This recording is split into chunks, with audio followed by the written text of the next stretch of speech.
નમસ્કાર મિત્રો, સ્વાગત છે તમારું મારી ચેનલમાં।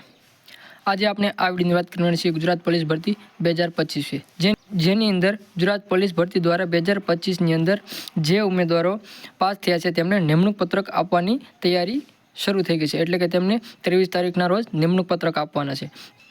ત્યાં જવા માટેનો ખર્ચ જે તે જિલ્લા દ્વારા આપવામાં આવશે અને ત્યાં કેવા પ્રકારની વ્યવસ્થાઓ છે તેના વિશેની માહિતી આપણે આ વિડીયોની અંદર મેળવવાની છે। તો જો તમે ચેનલમાં નવા હોય તો વિડીયોને લાઇક, શેર અને સબસ્ક્રાઇબ કરતા જજો અને આપણે વિડીયોને આગળ જોઈએ। તમે અહીં જોઈ શકો છો ગુજરાત લોકરક્ષક દળની ભરતી એટલે કે LRD, જેની અંદર 11,899 ઉમેદવારોને ફાઇનલ પસંદગીની યાદી જાહેર કરવામાં આવી હતી, જેની અંદર 23 ડિસેમ્બરે તે ઉમેદવારોને મુખ્યમંત્રીના હસ્તે નિમણૂક પત્રક વિતરણ કરવા બાબતે પરિપત્ર બહાર પાડવામાં આવ્યો છે, જેની અંદર મુખ્યમંત્રીના હસ્તે ઉમેદવારોને નિમણૂક પત્રક આપવામાં આવે। તમે જોઈ શકો છો કે અહીં યુવાનોનું ખાખી પહેરવાનું સપનું પૂર્ણ થશે, એટલે કે 23 ડિસેમ્બરના રોજ તેમને નિમણૂક પત્રક આપવામાં આવશે અને ત્યારે તેમનું સપનું પૂર્ણ થશે, જે ખાખી પહેરવાનું હતું। ગુજરાત પોલીસ ભરતીની પ્રક્રિયાનો આ એક મહત્વપૂર્ણ અધ્યાય છે તેમ આપણે કહી શકીએ છીએ। ગુજરાત પોલીસ ભરતી બોર્ડ દ્વારા લોકરક્ષક LRD ભરતી જાહેર ક્રમાંક GPARB 2023-24/1 અંતર્ગત ચાલી રહેલી પસંદગી પ્રક્રિયા આખરે પૂર્ણ કરવામાં આવી, એટલે કે જે હાલ ભરતી ચાલી રહી હતી તે હવે પૂર્ણ થશે। ફાઇનલ પરિણામ જાહેર થતાં જ પસંદગી પામેલા ઉમેદવારો આનંદ અને ઉત્સાહની લહેર ફરી વળી છે, એટલે કે જે ઉમેદવારો પસંદ થયા છે તેના ચહેરા ઉપર આનંદ દેખાઈ રહ્યો છે।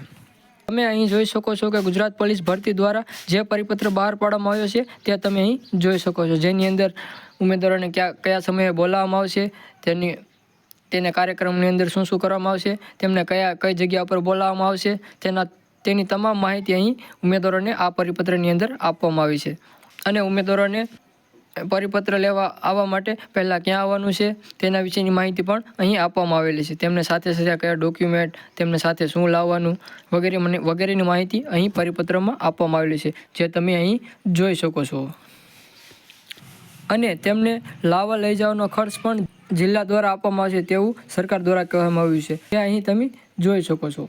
ગુજરાત પોલીસ ભરતી બોર્ડ દ્વારા કુલ 12,000 જગ્યાઓ માટે સીધી ભરતી હાથ ધરવામાં આવી હતી। બોર્ડ દ્વારા આપવામાં આવેલા માહિતી મુજબ રાજ્ય પોલીસ દળમાં વિવિધ સર્વાંગી કુલ 12,000 જગ્યાઓ માટે સીધી ભરતી હાથ ધરવામાં આવી હતી। આમાંથી 11,899 ઉમેદવારોને પસંદગી કરવામાં આવી છે, જેમની યાદી તૈયાર કરી વેબસાઇટ ઉપર જાહેર કરવામાં આવી છે, તેમજ સંબંધિત કચેરીઓને પણ મોકલી દેવાય છે। પસંદગી પામેલા ઉમેદવારોને નિમણૂક પત્રક એનાયત કરવા 23 ડિસેમ્બર 2025ના રોજ ગાંધીનગરના સેક્ટર 11 સ્થિત રામકથા મેદાનમાં ભવ્ય કાર્યક્રમ યોજાશે। ત્યાં તેમને બપોરે 4 વાગ્યાથી શરૂ થનાર કાર્યક્રમમાં બોલાવવામાં આવ્યા છે અને રાજ્યના મુખ્યમંત્રી ભૂપેન્દ્રભાઈ પટેલના વરદ હસ્તે લોકરક્ષકોને નિમણૂક પત્રક આપવામાં આવશે।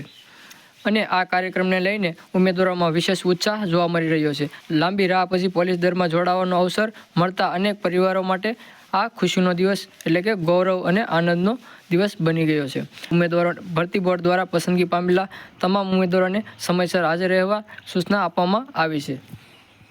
આમ 12,000 યુવાનોનું ખાખી પહેરવાનું સપનું પૂર્ણ થશે, એટલે કે 12,000 ઉમેદવારો નોકરીએ લાગશે, તેમનું સપનાઓ પૂર્ણ થશે। આમ જો તમને વિડીયો ગમ્યો હોય તો વિડીયોને લાઇક, શેર અને સબસ્ક્રાઇબ કરતા જજો। આવી જ માહિતી માટે ચેનલમાં આગળ સુધી જોડ્યા રહો।